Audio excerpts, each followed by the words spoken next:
येन तस्मै श्री गुरवे नमः। नमो विष्णुपादाय कृष्णप्रेष्ठाय भूतले श्रीमते भक्ति वेदांत स्वामिनिति नामिने। नमस्ते सारस्वते देवे गौरवाणी प्रचारिणे निर्विशेष शून्यवादी पाश्चात्य देशकारिणे। वाञ्छाकल्पतरुभ्यश्च कृपा सिन्धुभ्येव च पतितानां पावनेभ्यो वैष्णवेभ्यो नमो नमः। अनंत कोटि वैष्णव वृंद की जय। जय श्री कृष्ण चैतन्य प्रभु नित्यानंद श्री अद्वैत गदाधर श्रीवास आदि गौर भक्त वृंद। हरे कृष्ण कृष्ण कृष्ण हरे हरे, हरे राम राम राम हरे हरे।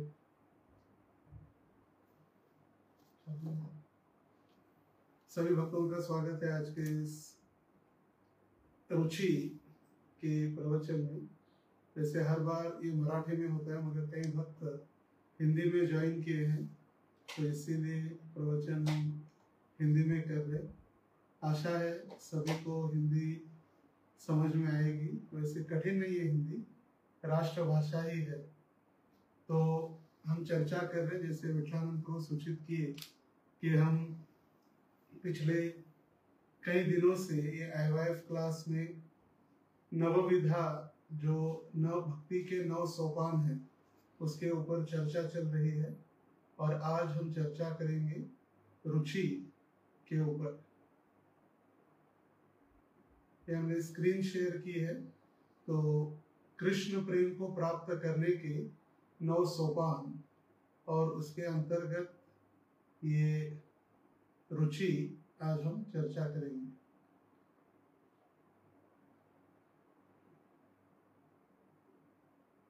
तो ये श्लोक है भक्ति रसामृत सिंधु का, जिसके ऊपर ये चर्चा चल रही है।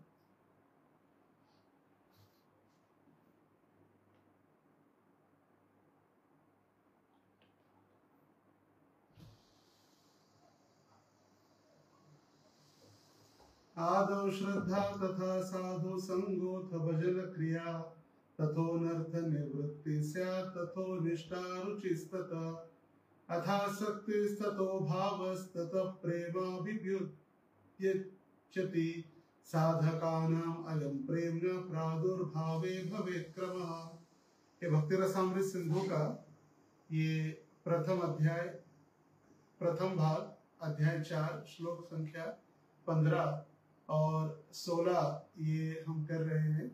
और उसके अंतर्गत ये रुचि का हम चर्चा करेंगे। तो सबसे पहले ये रुचि मतलब क्या है, ये यहाँ पर रुचि की व्याख्या बताई गई है।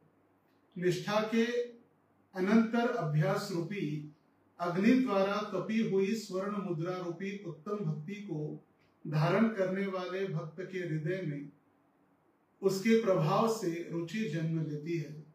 रुचि उत्पन्न होने पर पूर्व दशा की भांति श्रवण, कीर्तन आदि के बराबर अनुशीलन करने में लेश मात्र भी परिश्रम नहीं होता। अति शीघ्र यह भक्त का रुचि श्रवण, कीर्तन आदि के प्रति गहन लगाव दिखने लगता है। जैसे यहाँ पर ये पूरी जो श्रृंखला है या जो हम चर्चा कर रहे हैं, ये श्री विश्वनाथ चक्रवर्ती ठाकुर के द्वारा इनकी जो टीका और टिप्पणी है भक्ति रसामृत सिंधु के ऊपर, इस टीका के ऊपर आधारित हम चर्चा करेंगे। और अंततः श्री प्रभुपाद जी द्वारा रुचि और रुचि के मापदंड, रुचि क्यों समाप्त होती है, या रुचि बढ़ाने के क्या लक्षण हैं, या किस प्रकार हम रुचि बढ़ा सकते हैं, इसकी हम चर्चा करेंगे। तो निष्ठा के स्तर पर जब व्यक्ति भक्त पहुंचता है, आदौ श्रद्धा तथा साधु संग भजन क्रिया अनर्थ निवृत्ति स्यात्, जब हृदय में इच्छा व्यक्त होती है, श्रद्धा उत्पन्न होती है, तो श्रद्धा के द्वारा आदौ श्रद्धा तथा साधु संग, व्यक्ति या वो भक्त श्रद्धा के द्वारा भक्तों के सानिध्य में आता है। जब भक्तों के सानिध्य में आने के उपरांत भजन क्रिया प्रारंभ होती है। भजन, उसका नाम जप और भक्ति में वो लग जाता है। और जब भक्ति धीरे धीरे धीरे बढ़ने लगती है, तब या भजन बढ़ने लगता है, तो अनर्थ नाश होने लगते हैं और फिर निष्ठा उत्पन्न होती है। और और निष्ठा के बाद ये रुचि जो आज हम चर्चा कर रहे हैं। तो श्री विश्वनाथ चक्रवर्ती ठाकुर कह रहे कि जैसे एक सुवर्ण की मुद्रा मतलब कॉइन होता है सोने का, उसको तपाने के बाद उसमें और अधिक तपाने के बाद वो सोने की जो क्वालिटी है जैसे बढ़ जाती है, उसी प्रकार निष्ठा को तपाने के बाद रुचि उत्पन्न होती है। रुचि मतलब स्वाद, जैसे होता है ना, होटल के नाम भी होते हैं रुचि, होटल रुचि, आस्वादन या टेस्ट। जब भक्ति में व्यक्ति को रुचि आने लगती है, टेस्ट आने लगती है, तो अपने आप उसका भजन, जिसका श्रवण और कीर्तन में हम अनुवाद कर सकते हैं, उसका भजन अच्छे तरह से होने लगता है। जैसे भजन कभी कभी हमारा ऊपर नीचे नीचे ऊपर नीचे ऊपर में, उसमें ऐसी रुचि उत्पन्न होती है कि प्राय ऐसे अनुभव होने लगता है कि कब गुरुवार आएगा, कब गुरुवार के 8 बजेंगे, कब हम ऑनलाइन क्लास अटेंड करेंगे, या कब हम मंदिर जाएंगे, कब भगवान मंगल आरती में हमें प्रातः काल दर्शन देंगे। पहले तो कभी कभी प्राय डर के मारे हम मंगल आरती में जाते हैं, अरे जाएंगे नहीं तो 108 बार महामंत्र लिखना पड़ेगा, जाएंगे नहीं तो हमें फिर प्रसाद नहीं मिलेगा, अगर हम नहीं जाएंगे तो फिर हमें दंडित किया जाएगा। इस डर से हम मंगल आरती में जाते हैं। मगर एक बार ऐसे रुचि उत्पन्न होने के बाद ये हमें अपने आप स्वयं रूप, मतलब कोई जबरदस्ती नहीं होती, प्रेम से व्यक्ति इच्छा व्यक्त करता है भक्ति करने के लिए, या प्रेम से वो देखता है कि कब मुझे भगवान दर्शन देंगे, कब मैं भगवान के दर्शन के लिए जाऊंगा, या भगवान कब मुझे दर्शन देंगे, भक्त मुझे दर्शन देंगे, कथा श्रवण करने के लिए मुझे इच्छा, या कथा श्रवण करने के लिए मुझे एक साधन प्राप्त होगा, तो वही सोचने लगता है और उसका एक लगाव दिखने लगता है भक्ति के प्रति। जैसे श्री प्रभुपाद जी कहे, the spiritual life and material life go ill together. आध्यात्मिक जीवन और भौतिक जीवन कभी दोनों एक साथ में नहीं चलते, एक किसी ना किसी को तो रोकना ही होता है। तो उसका भौतिक जगत के प्रति अनासक्ति और आध्यात्मिक जीवन के प्रति आसक्ति बढ़ जाती है, तो उसको कहा गया है रुचि। जैसे यहाँ पर दिखाया गया है कि भक्तगण उत्साह के साथ कीर्तन कर रहे, तो श्री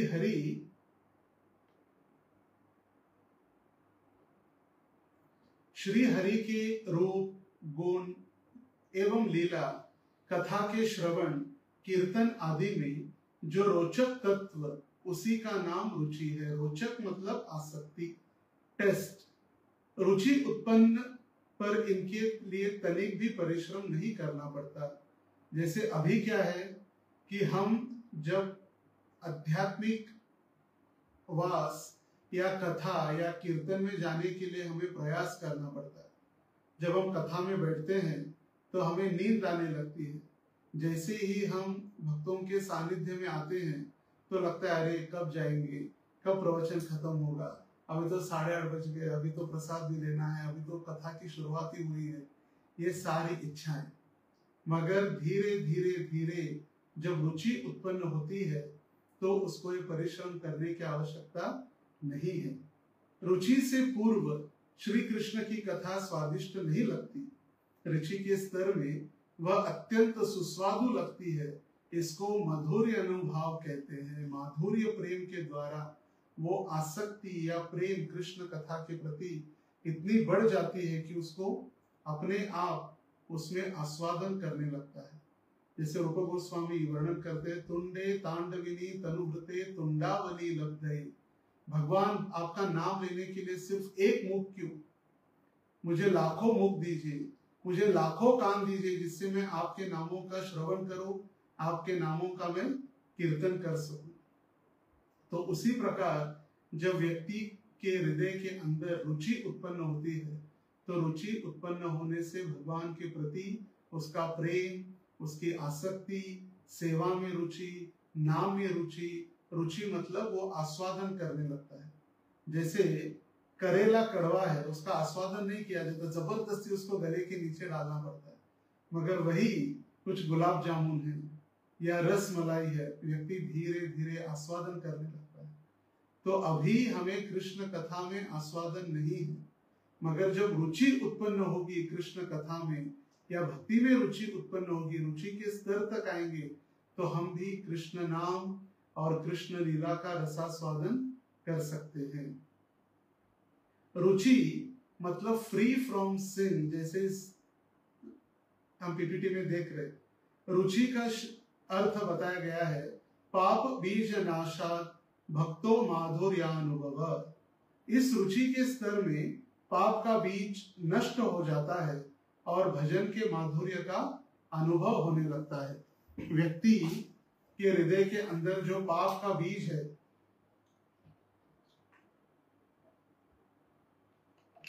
वो पाप नष्ट होकर उसके भजन में माधुर्य मतलब प्रेम, जैसे भगवान की भक्त 5 रसों में अलग अलग सेवा करते हैं, शांत रस, दास्य रस, वात्सल्य रस, साख्य रस और माधुर्य रस। माधुर्य मतलब प्रेम, जैसे उसमें कोई भी मिश्रण नहीं है माधुर्य में। जैसे चैतन्य महाप्रभु के शिक्षाष्टक के 8वें श्लोक में हम देखते हैं कि भगवान आप मुझे दर्शन दे या दर्शन न देकर मुझे मर्माहत क्यों न करे, आप सब कुछ करने में पूर्ण समर्थ है, आप मेरे नित्य प्रतिबंध रहित आराध्य प्राणेश्वर है। तो माधुर्य मतलब प्रेम से, जबरदस्ती नहीं, या कोई कह रहा है इसीलिए नहीं, या सब लोग कर रहे इसीलिए नहीं, प्रेम से माधुर्य। माधुर्य मतलब प्रेम के द्वारा एक व्यक्ति भगवान के भगवान के भक्तिमय सेवा का अनुभव वो कर सकता है। अगर हमारी रुचि नहीं है किसमें, अगर आपकी श्रवण कीर्तन आदि में रुचि नहीं है तो हमारी भक्ति अस्वस्थ है, मतलब हम बीमार है भक्ति में। यहाँ पर हम देख रहे पोस्टर में उसका टेम्परेचर चेक किया जा रहा है थर्मामीटर के द्वारा, उसको बुखार है क्या। उसी प्रकार यदि हमारी भी श्रवण और कीर्तन में रुचि उत्पन्न नहीं है तो हम आध्यात्मिक जीवन में बीमार है। यहाँ पर जप के लिए नहीं कहा गया है या 4 नियमों के विषय में नहीं कहा गया, वो तो हम एक रूटीन या एक वचन दिया है, एक संकल्प लिया है, इसलिए हमको करना ही है। हम गुरु को वचन देते हैं हम 4 नियमों का पालन करेंगे, 16 माला जप करेंगे, दास दासानुदास बनकर सेवा करेंगे, मगर श्रवण और कीर्तन के लिए हमने नहीं कहा है वचन। इसलिए प्राय हम देखा जाता है कई भक्त साधना रिपोर्ट जो भेजते हैं तो श्रवण 0, कीर्तन 0, जब 16 माला, सोने का समय, उठने का समय, बस। तो इस थर्मामीटर के द्वारा हम समझ सकते हैं कि यदि हमारी रुचि मतलब टेस्ट या स्वाद नहीं है श्रवण या कीर्तन में, हमारी भक्ति अस्वस्थ है, इसका मतलब हम भक्ति में बीमार है। तो किसी को बताने की आवश्यकता नहीं, हम अपने आप को डटोल सकते हैं, अपने आप को जज कर सकते हैं हम कितने भक्ति में सुदृढ़ है। सुदृढ़ मतलब सिर्फ दिखाने के लिए या दिखने के लिए नहीं।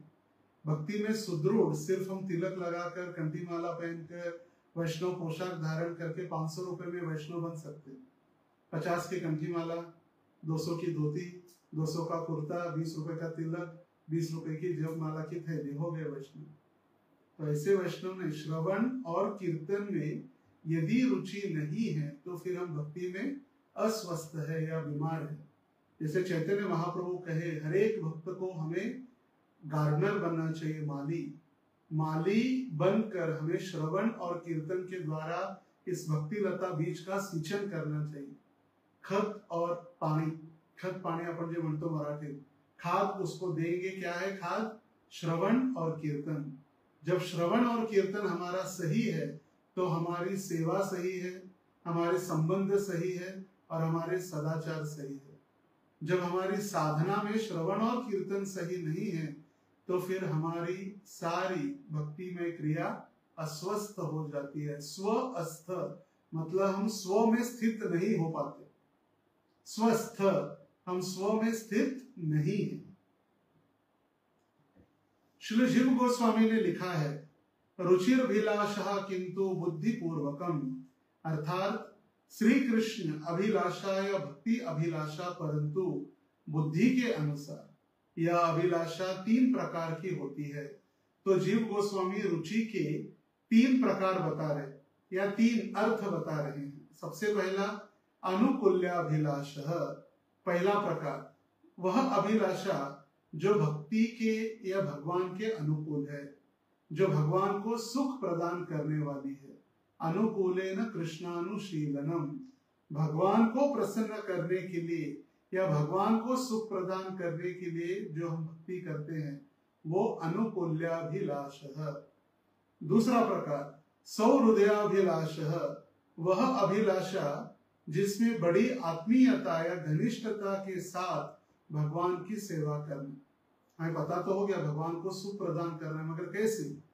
आत्मीयता, आत्मा के साथ, मतलब दृढ़ता के साथ, घनिष्ठता के साथ, प्रेम से वो व्यक्ति क्या करता है? भगवान की सेवा में लग जाता है। और तीसरा प्रकार है रुचि का प्राप्ताभिलाषः, भगवान को प्राप्त करने की अभिलाषा। सबसे पहला उसको पता हो गया कि मेरा भगवान का संबंध है, मैं भगवान का दास हूं, भगवान मेरे स्वामी हैं। दूसरा, वो भगवान की सेवा करता है प्रेम से।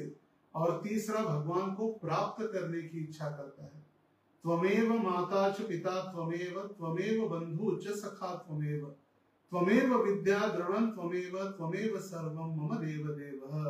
भगवान आप ही मेरे सब कुछ है। इस संसार के तथाकथित लोग, तथाकथित जीव, ये मेरे सिर्फ कुछ क्षणों के लिए, कुछ प्राप्ति के लिए कुछ वो संबंध बनाते हैं। जैसे भागवतम के 7वें स्कंद में भगवान नरसिम्हा देव के उपाख्यान में वर्णन है। हिरण्याक्ष और हिरण्यकशिपु, जब हिरण्याक्ष का वध हो जाता है और हिरण्यकशिपु अपने परिवार वालों को सांत्वना देता है और वो सुविनर नरेश की कथा बताता है और उस समय कहता है हमारे जो भौतिक जगत के संबंध है वो संबंध कैसे है? जैसे एक व्यक्ति गर्मियों के दिनों में बहुत सारे लोग जब रास्ते पर चलते हैं तो थक के पानी पीने के लिए एकत्रित आ जाते हैं, जहां पर पीने के पानी की व्यवस्था प्याऊ होता है और वो प्याऊ के पास इकट्ठा होते हैं, पानी पीते हैं, कुछ क्षण बैठते हैं, चर्चाएं होती है, बातें होती है और उसके बाद वो वहां से अपने अपने स्थान, गंतव्य स्थान निकल जाते हैं। तो उसी प्रकार हमारे तथाकथित इस संबंध भौतिक संसार के उसी प्रकार के है। कौन कह रहा है? हिरण्यकशिपु, असुरराज हिरण्यकशिपु के है। हिरण्यकशिपु को भी ज्ञान था मगर उसने विज्ञान में वो परिणित नहीं किया। मगर भक्त क्या करता है? भगवान को प्राप्त करने की अभिलाषा करता है और वो है प्राप्त अभिलाषः। रुचि के विषय में आगे कहा गया है, जिस प्रकार पीलिए से पीड़ित व्यक्ति को जिह्वा से मिश्री अरुचिकर लगने पर भी वह मिश्री उस रोगी की रोग नाशक औषधि है। पीलिया मतलब काविड़, मराठी में कहते हैं काविड़। उसको जो मिश्री है, शक्कर या गन्ने का रस, उसको कड़वा लगने लगता है मगर दवाई भी वही है। यदि वो मिश्री मतलब खड़ी साखर या गन्ने का रस यदि वो पीने के लिए प्रारंभ करता है, दवाई के रूप में लेने लगता है, तो धीरे धीरे धीरे वही कड़वी दवाई उसको मीठे लगने लगती है और एक दिन वो पीलिया रोग नष्ट होने के बाद वो कड़वी दवा उसको मीठा रस आस्वादन करती है। उसी प्रकार अविद्या आदि कारणों से दूषित जीव का अंतःकरण श्रवणादि भक्ति का बार बार अनुशीलन करने पर वह उस अविद्या दोष से रहित हो जाता है और श्रवण कीर्तन आदि में उसकी रुचि उत्पन्न होती है। अभी हमें भौतिक भव सागर की पीलिया रोग या भौतिक सागर के जो काम क्रोध लोभ मद मोह मात्सर्य है, ये भव रोग में हम अटके हुए हैं और इस भव रोग के कारण हमें भक्ति में रुचि उत्पन्न नहीं हो रही है या भक्ति या कृष्ण नाम कृष्ण कथा ये हमें मधुर नहीं लग रही है या इसका हम आस्वादन नहीं कर पा रहे या इसकी मिठास का अनुभव नहीं कर पा रहे। क्यों? क्योंकि गंदगी अंदर है, वो रोग है। मगर कृष्ण नाम, कृष्ण कथा, कृष्ण भक्ति ही उस अनर्थ के ऊपर दवाई है। जैसे जैसे हम दवाई लेते जाएंगे वैसे वैसे धीरे धीरे धीरे ये रोग नष्ट होते जाएगा। जैसे उदाहरण के तौर पर एक कमरा है और वो कमरा बहुत लंबे समय से, सालों से वो कमरा बंद है, और कमरा बंद होने के कारण वहां पर जाले, मकड़ी, हर जगह गंदगी, धूल, पूरा गंदा फैला पड़ा है कमरा। और हम कई सालों बाद वो कमरा खोलते हैं और हमारे पास मोबाइल है, मोबाइल लेके टॉर्च चालू करके देखते हैं, अरे बाप रे कितना कचरा है। फिर वहां पर लाइट का बटन चालू करने के बाद पता चलता है कि हम जो टॉर्च के लाइट के ऊपर देख रहे थे उससे अधिक कचरा लाइट चालू होने के बाद पता चलता है। जब दूसरे दिन प्रातः काल में जब सूर्योदय होता है और खिड़की दरवाजे हम खोल देते हैं तब पता चलता है जितना कचरा टॉर्च में दिख रहा था उससे अधिक जब लाइट लगाते तब दिखता है, जाले वगैरह जो कोने कोने में है और कहीं छुपे हुए कीड़े हैं। मगर जब सूर्योदय होता है, सूर्योदय में और अधिक कचरा दिखने लगता है। तो उसी प्रकार जब हम पहले थोड़ी भक्ति करते हैं, शुरुआत में लगता है हम तो शुद्ध है, थोड़ी बहुत गंदगी और निकल जाएगी, और थोड़ा डीप से हम भक्ति करने लगते हैं, गांभीर्यता से, और गांभीर्यता से भक्ति करने के बाद हमें पता चलता है अरे बाप रे, मैं जितना सोच रहा था उससे अधिक कचरा है।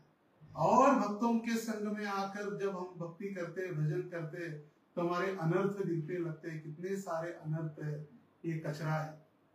और फिर भक्ति करने लगते तो धीरे धीरे धीरे धीरे ये सारा कचरा साफ होने लगता है, और वही नाम के द्वारा, भक्ति के द्वारा हम भक्ति में आगे प्रगति करते, तभी वही कृष्ण नाम आज हमें अच्छा नहीं लग रहा है, या माला में हाथ डालते ही हम सो रहे। एक भक्त को पूछ रहे थे, बोले प्रभु जी आपकी जप माला में कुछ जादू है क्या? अब जैसी माला में हाथ डालते एकदम आपको नींद आने लगती है। मगर वही धीरे धीरे धीरे वो रुचि आने के उपरांत वही नाम हमें, शुद्ध नाम हमें आस्वादन कर सकते हैं। ये कृष्ण नाम जो भगवान से अभिन्न है, अभिन्नत्वात् नाम नामिनो, भगवान का नाम और भगवान अभिन्न है, फिर वो रुचि आने लगती है। जिस प्रकार गन्ने का रस या मिश्री शुरुआत में कड़वी लगती है, बाद में फिर वही मिश्री मीठी लगने लगती है।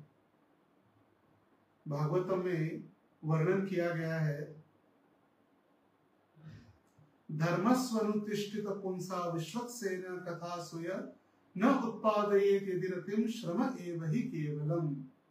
मनुष्य के द्वारा अपने पद के अनुसार संपन्न की गई वृत्तियां यदि भगवान के संदेश के प्रति आकर्षण उत्पन्न न कर सके तो वह व्यर्थ का श्रम कहलाता है। जैसे कई बार हम देखते हैं, मंदिर में आते हैं, बहुत सारी सेवाएं करते हैं, धड़ाम धड़ाम हा हू, फेस्टिवल टू फेस्टिवल में आकर इतनी सारी सेवाएं, मगर श्रवण कीर्तन में रुचि न होने के कारण हम क्या है, हमारी भक्ति अस्वस्थ है, हम भक्ति में बीमार हैं। तो इसीलिए जैसे भौतिक जगत में लोग या युवक एकत्रित आकर अलग अलग गणेशोत्सव, नवरात्रियों में जैसे सेवा करते हैं, धार्मिक कार्य करते हैं, उनको लगता है ये भी ऐसे ही है, और यहाँ पर फिर उनकी बातें, उनका आचरण, उनके व्यवहार ये वैष्णवता के आधार या वैष्णवता के सिद्धांत के ऊपर आचरण नहीं होता। क्यों? क्योंकि उन्होंने भगवान के प्रति रति या प्रेम उत्पन्न नहीं किया है, या हमने जो भी किया वो सिर्फ श्रम हो जाता है। क्योंकि भगवान के चरणों के प्रति रति उत्पन्न करना हमारा सबसे बड़ा कर्तव्य है। हम जो भी कर रहे, हम चाहे बुक डिस्ट्रीब्यूशन कर रहे हो, या यूथ प्रीचिंग हो, या किचन में सेवा हो, विग्रह सेवा हो, प्रचार कार्य हो, जो भी हम सेवा कर रहे, किस लिए? भगवान के चरणों में रति या प्रेम उत्पन्न करने के लिए। भगवान के चरणों में रति, हमारी मति जो हमारी बुद्धि है वो भगवान के चरणों में प्रेम उत्पन्न करे, रति उत्पन्न करे, इसीलिए। यदि वो नहीं हो रहा है तो फिर श्रम एव हि केवलम, हम जो भी करें वो रुचि उत्पन्न नहीं हो रही। देखिए कितने सालों से हम आते हैं मंदिर में, फिर भी प्रगति नहीं हो रही। जैसे थे, एज इट इज, जशी आहे तशी। इसलिए मैं कहता हूँ, कई सारे भक्त होते हैं सीनियर्स और कई हैं सीनियर्स। कई सारे वरिष्ठ हैं और कई सिर्फ जिन्होंने सीन ईयर्स मतलब सिर्फ साल देखे हैं। कई सारे भक्त हैं जो 10 साल 20 साल दीक्षा नहीं या कुछ मंदिर में जिम्मेदारी नहीं, बस फेस्टिवल टू फेस्टिवल, जैसे फेस्टिवल आते हैं आएंगे, फेस्टिवल समाप्त। गुरु महाराज जाएंगे, बहुत बड़ी भीड़ में आएंगे, जय गुरुदेव जय गुरुदेव जय गुरुदेव, रोमांच कंप श्रुतरंग भाजो, और गुरुदेव गए, शिष्य भी गए, समाप्त। तो ये रुचि उत्पन्न नहीं हुई तो फिर श्रम एव ही केवलम। तो विश्वनाथ चक्रवर्ती ठाकुर पाद कह रहे रुचि 2 प्रकार की है। जीव गोस्वामी प्रकार कहे 3 और अभी विश्वनाथ चक्रवर्ती ठाकुर कह रहे 2। वस्तु विशिष्ट अपेक्षणी और वस्तु विशिष्ट अनपेक्षणी। सिर्फ न का अंतर है, अपेक्षणी अनपेक्षणी। यस्य प्रसादात् भगवत प्रसादो यस्य अप्रसादात् न गति कुतोपि। प्रसाद अप्रसाद, अपेक्षणी अनपेक्षणी। तो उसका अर्थ क्या है? वस्तु विशिष्ट अपेक्षणी रुचि। वस्तु विशिष्ट अपेक्षणी रुचि कहते हैं अर्थात वह रुचि जो कि भगवान या भक्ति से संबंधित है बाहरी श्रेष्ठता के अनुसार। यहाँ वस्तु का अर्थ भगवान से है और वैशिष्ट का अर्थ बाहरी आकर्षण से। तो आगे हम समझेंगे इसको। जैसे वस्तु विशिष्ट अपेक्षणी रुचि क्या है? उदाहरण, कीर्तन में धुन, वाद्य, ध्वनि, भगवान की रंगमयी ध्वनि सुर के साथ या कथावाचक से आकर्षण, विग्रह के सेवा में समय, स्थान, शुद्धता, द्रव्य, सुंदर वेशभूषा आदि शुद्धता की अपेक्षा करना, या भोजन प्रसाद में पूछना क्या व्यंजन बनाए हैं, यह हृदय की अशुद्धता का चिन्ह है। माय फेवरेट सिंगर इधर लिखा हुआ है।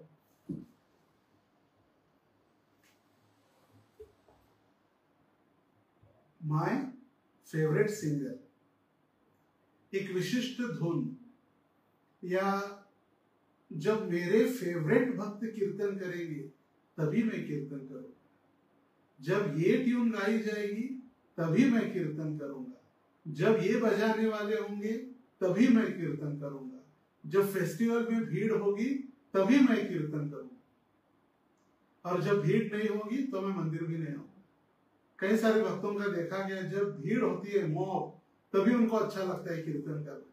भगवान राधा गोविंद राधा दामोदर 365 दिन अपने स्थान, अपने गर्भगृह में, अपने वेदी के ऊपर आरूढ़ है। सिर्फ जन्माष्टमी और बड़े बड़े उत्सव में नहीं, उत्सव में तो है ही, मगर 365 दिन भी है। 365 दिन बिना किसी भौतिकता वातावरण के अलावा हम आए, भगवान का कीर्तन करें। नहीं, हम ड्रेसिंग सिर्फ फेस्टिवल के दिन ही करेंगे, रेगुलर नहीं। जन्माष्टमी का ड्रेसिंग सिर्फ मैं करूंगा, उत्सव का ड्रेसिंग मैं करूंगा, ये जो बता रहे विश्वनाथ चक्रवर्ती ठाकुर।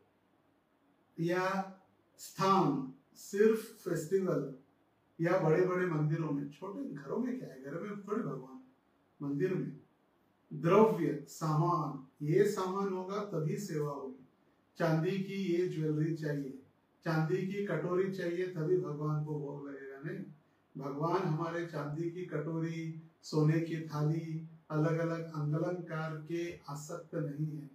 भगवान भावग्राही जनार्दन है, वो सेवा करने की इच्छा है। अच्छी बात है कि हम भगवान को सर्वोत्कृष्ट जो वस्तुएं हैं भगवान को दे रहे, मगर इसका मतलब ये नहीं कि वो नहीं रहेगी तो हम सेवा ही नहीं करेंगे।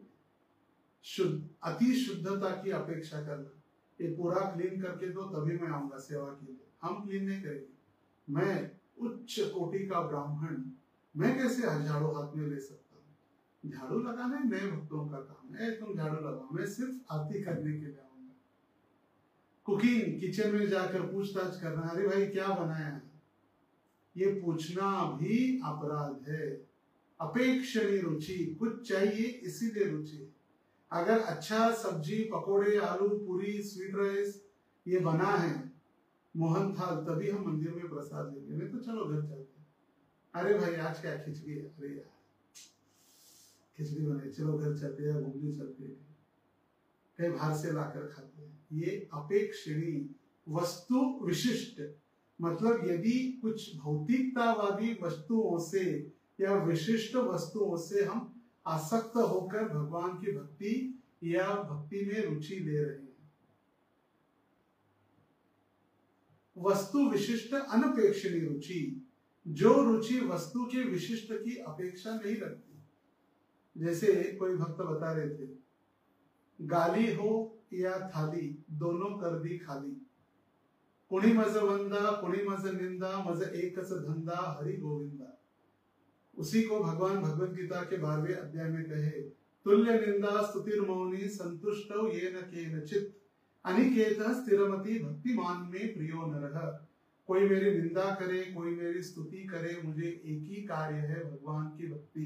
भौतिकता विशिष्ट वस्तुओं से ये नहीं आया इसीलिए मैं मंदिर नहीं गया, ये बजाने वाले इसीलिए नहीं मैं कीर्तन कर रहा हूँ, ये कथा में सुंदर वाद्य या सुमधुर कीर्तन नहीं है इसीलिए मैं कथा श्रवण नहीं कर रहा हूँ, या मेरे फेवरेट सिंगर कीर्तन नहीं कर रहे इसीलिए मैं कीर्तन मेला में नहीं जा रहा हूँ। हमने ऑब्जर्व किया है कीर्तन मेला प्रातः काल 10 बजे से शाम के 10 बजे तक रात्रि के होता है, मगर पीक टाइम होता है इवनिंग 6 to 10 शाम को। क्यों? क्योंकि सभी टॉपर, बड़े बड़े दिग्गज कीर्तनिया या बड़े बड़े कीर्तनकार आते हैं और उनके साथ फिर भीड़ आती है। क्यों? क्योंकि उनको लगता है सिर्फ इनके कीर्तन में हम जाएंगे, हम कीर्तन के लिए नहीं, हम अपितु उस भीड़ को आकर्षित करने के लिए जाते हैं, तो भीड़ को आकर्षित करने के लिए। जैसे पार्थ सारथी दास गोस्वामी महाराज है अफ्रीका में, वो कहते हैं जो पहले हिप्पी थे श्रील प्रभुपाद जी के समय में, दाढ़ी बाल बढ़ाकर विचित्र रूपों में रहते थे, उनको हिप्पी कहा जाता था। प्रभुपाद जी ने हिप्पी को हैप्पी बनाया, मगर आजकल तथाकथित ये फैशन बन गई है, बाल बढ़ाना, कानों में डालना बड़े बड़े कुछ बालियां, या तिलक नहीं लगाना, या काला तिलक लगाना, कलर के कपड़े पहनना, ये सारा फैशन हो गया। Happy becomes now hippies. Shri भक्ति सिद्धांत सरस्वती ठाकुर ने कभी अनुमति नहीं दी कलर कलर के कपड़े पहनना या कलर कलर के आभूषण पहनना। ये काला तिलक सिर्फ राधा कुंड के निवासियों के लिए ही अनुमति है, जो राधा कुंड, राधा ब्रज जन रंजन, जो वृंदावन के निवासी है उनके लिए। बाकी सबके लिए गोपी चंदन और गोपी के जो ऊर्ध्व पुंड्र तिलक और उनके चरणों में तुलसी दल। ब्रह्मचारियों के लिए वानप्रस्थ और सन्यासियों के लिए घेरवा वस्त्र और गृहस्थों के लिए शुद्ध सफेद, कोई भी कलर के कपड़े नहीं। जो दीक्षित नहीं है वो 2 राउंड कंठीमाला, जो दीक्षित है वो 3 राउंड। ब्राह्मण दीक्षा के बाद सिर्फ गुरु जब गायत्री देते हैं तो व्यक्ति द्विज बन जाता है। पहला जन्म माता पिता के द्वारा, दूसरा जन्म गुरु बनते हैं पिता, गायत्री मंत्र बनती है माता, और उसका दूसरा जन्म होता है, इसके लिए कहा गया है द्विज। मगर आजकल हम देखते हैं कितनी सारी फैशन और ये सारी तथाकथित, दुर्भाग्य है हमारा कि हम ऐसे तथाकथित फैशन के प्रति आसक्त या रुचि दिखा रहे। टेस्ट इसका कारण है वस्तु विशिष्ट अपेक्षणी, अपेक्षा है हमको दूसरों को आकर्षित करने के लिए, दूसरों को इम्प्रेस करने के लिए, और इसीलिए जो सही में रुचि है वो किसी वस्तु या विशिष्ट की अपेक्षा नहीं रखती। यह रुचि किसी बाहरी वस्तु पर निर्धारित नहीं होती है, यह आरंभ काल से ही दृढ़, तीव्र और उत्साहमयी होती है। हम जब नए नए भक्ति में आते हैं तो हमारी भक्ति एकदम उत्साही होती है, अति उत्साह, जिसको वो कहा जाता है अति भक्ति छोरे लक्षण। मगर रुचि आने के बाद ऐसे नहीं होता। रुचि आने के बाद शुरुआत में भी, मध्य में भी और अंत में भी वही उत्साह होता है। अभी शुरुआत में कैसे हमारा बहुत उत्साह है और कुछ समय बाद फुस हो जाता है। जैसे उदाहरण दिया जाता है रॉकेट का। जब रॉकेट हवा में उड़ता है तो उसके पीछे बहुत सारा सफेद धुआं होता है। जैसे जैसे रॉकेट आगे जाता है पीछे का धुआं धीरे धीरे धीरे समाप्त हो जाता है। ऐसी भक्ति है हमारी। मगर जब सही में जब रुचि उत्पन्न होती है तो कभी भी आगे पीछे नहीं होती, उसी वो कार्तिक हो, भीष्म पंचक हो या कभी भी हो, 365 दिन भगवान के प्रति समान रुचि उसमें विकसित होती है। वस्तु विशिष्ट अनपेक्षणीय रुचि, कीर्तन आदि में सुंदर स्वर, ताल, लय आदि, कथा सुनने के लिए मनपसंद कथावाचक, और भोजन में स्वादिष्ट व्यंजन रहने पर ही उसका आस्वादन करना आदि। जैसे हमने कहा 56 भोग है, रोज 56 भोग दीजिए, 56 भोग नहीं मिला, 56 भोग नहीं मिला, उत्सव में मैंने इतनी सारी सेवा की, हमें 56 भोग नहीं मिला। अरे भाई, भगवान को हर रोज भोग लगता है, वही भोग होता है। 56 कुछ विशिष्ट नहीं है। 7 दिन 7 रात्र भगवान को भोग नहीं लगा पाई यशोदा, क्योंकि भगवान ने अपने बाएं हाथ के छोटे उंगली पर 7 दिन गोवर्धन धारण करके रखा। तो भगवान को यशोदा माता 8 बार भोग लगाती थी दिन में, एक दिन में 8 बार, तो 7 दिन का कितना हुआ? 56। तो ये 56 भोग मतलब 7 दिन कृष्ण भूखे थे, 8वें दिन यशोदा माता ने 7 दिन के सारे 8 प्रकार के व्यंजन भगवान को अर्पण किए। मंगल भोग, फिर 8 बजे का मंगल भोग, फिर फ्रूट्स, फिर 12 बजे का राजभोग, 4 बजे के फ्रूट्स वैकाली का भोग, संध्या भोग, शयन भोग, रबड़ी, पूरा 8 बार के भोग। तो कभी कभी भक्तों के बीच झगड़े होते, तो जी 56 भोग नहीं मिला, हम कैसे सेवा करें? तो कथावाचक जैसे अध्यक्ष यदि कथा कर रहे तभी हम आएंगे। कभी कभी देखा जाता है, कई बार मंदिरों में अपने मन पसंद अगर कथावाचक के नाम आता है, ये प्रवचन करेंगे, तभी भीड़ आती है, नहीं तो फिर हम नहीं आएंगे। वो क्या भक्त प्रवचन? व्यक्तिगत भक्ति नहीं है। वो व्यक्ति जब व्यासासन पर आरूढ़ हो जाता है तो व्यास देव का प्रतीक बनकर वो अपने उपदेश व्यास देव के माध्यम से गुरु शिष्य परंपरा को प्रमाणित करते हुए वो प्रवचन करता है। तो व्यक्ति विशेष नहीं, हम शिक्षा विशेष है। ये मन के लिए कहा जा रहा है। रघुनाथ दास गोस्वामी अपने मन को समझा रहे, तुम्हें क्या कहूं, मुझे ही धिक्कार है। मैंने गुरुदेव की कृपा से अमूल्य रत्न जैसी भगवत भक्ति प्राप्त की, किंतु उसका तनिक भी आदर नहीं कर उदर भरण हेतु तुच्छ धन को ढूंढने के लिए इधर उधर भ्रमण करते हुए ग्राम्य वार्ता में निमग्न होकर अपनी सारी आयु गंवा दी। भगवत भक्ति ब्रह्मांड प्रभृते कोनो भाग्यवान जी, गुरु कृष्ण प्रसादे पाए भक्ति लता बीच। गुरु और कृष्ण की कृपा से हमें भक्ति लता तो प्राप्त हुई, भक्ति में हम आए, मगर पूरी आयु किसने व्यर्थ गंवा दी? ग्राम्य कथा। एक है कृष्ण कथा, एक है इस्कॉन कथा। इसका उसके साथ ये हुआ, वो उसको लेकर भाग गया, उसका उसके साथ लफड़ा चल रहा है, मंदिर में कौन क्या कर रहा है, मंदिर में किसने किसको क्या कहा, यही सारी कथा। उसको कहा गया है इस्कॉन कथा। इस्कॉन भक्तों की निंदा करना। ग्राम्य कथा, पहले पेड़ के नीचे बैठकर सायंकाल में सभी एकत्रित आकर गांव की चर्चा करते थे, गांव में क्या हो रहा है। फिर अभी वो चर्चा कुछ समय के उपरांत जो नाई होता है हजाम, उसके दुकान में बैठकर सभी चर्चा करने लगे। और आजकल सभी अपने इस दुकान में मोबाइल में, जिसमें सब कुछ प्राप्त हो जाता है, सारे संसार का कचरा लाके सोशल मीडिया पर पड़ा रहता है और हम उसको फिर लेने के लिए तुरंत तैयार हो जाते हैं। कई सारे भक्तों को तो इतने एक्टिव होते हैं कि समाज में कुछ भी हो तुरंत हमारे स्टेटस अपडेट्स हो जाते हैं। हम खुश रहते नहीं है, हम खुश दिखाने का प्रयास करते हैं, इसीलिए हम दुखी है संसार में। हम आनंदित होने का प्रयास नहीं कर रहे, हम आनंदित होने के दिखाने का प्रयास कर रहे। हमारी जिंदगी दिखावे की हो गई, इसीलिए हम दुखी है। और उसको ही कहा गया है ग्राम्य वार्ता। ग्राम्य वार्ता मतलब, ग्राम्य वार्ता मतलब सारे संसार की वार्ता, गांव की वार्ता। भगवत कथा सुनने के आरंभ में ही मुझे नींद आने लगती है, और यदि ग्राम्य वार्ता आरंभ होती है तो नींद खुल जाती है। आहा, क्या अच्छा, उसने ऐसे कहा, बराबर, हाँ पहले से उसका था, देख रहा था मैं, समझ गया था, मुझे पता हो गया था। और ये ध्यान रखिए, जो व्यक्ति आपको कहता है आकर मैं सिर्फ तुम्हें बता रहा हूं और किसी को नहीं, वो व्यक्ति सारे संसार को बताते ही रहता है। ओम नमो भगवते वासुदेवाय महाप्रसादे गोविंदे।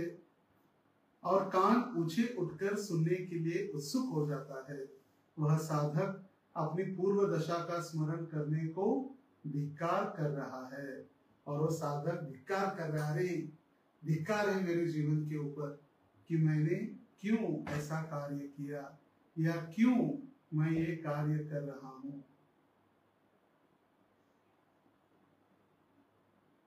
तो आशा है सभी समझ पाए, या जो भी हमने कुछ आज चर्चा की वो हम समझने का प्रयास किए। वैसे हमने थोड़ा स्पीड में किया क्योंकि प्रातः काल 8 बजे से लेकर 8:15 बजे तक हम आज थोड़ी विधि और अलग अलग प्रकार की जो सेवाएं थी, विशेष रूप से विग्रह सेवा, उसमें व्यस्त थे, और अभी वो सेवा पूरी नहीं हुई है और ये विषय रुचि भी पूरा नहीं हुआ। हमने सिर्फ विश्वनाथ चक्रवर्ती ठाकुर जी का कुछ टीकाएं और जीव गोस्वामी की टीका, वो दोनों पर पढ़ा। श्रील प्रभुपाद जी हमें क्या कह रहे, इसको हम यदि विठलानंद प्रभु की अनुमति है तो आने वाले गुरुवार को भी कंटिन्यू यही विषय पर हम कर सकते हैं। समय पर उस दिन समय पर करेंगे और थोड़ा अधिक समय हम प्रश्नोत्तर के लिए भी दे सकते हैं। हरे कृष्ण। तो बहुत बड़ा क्लास नेक्स्ट वीक भी ले सकते हैं।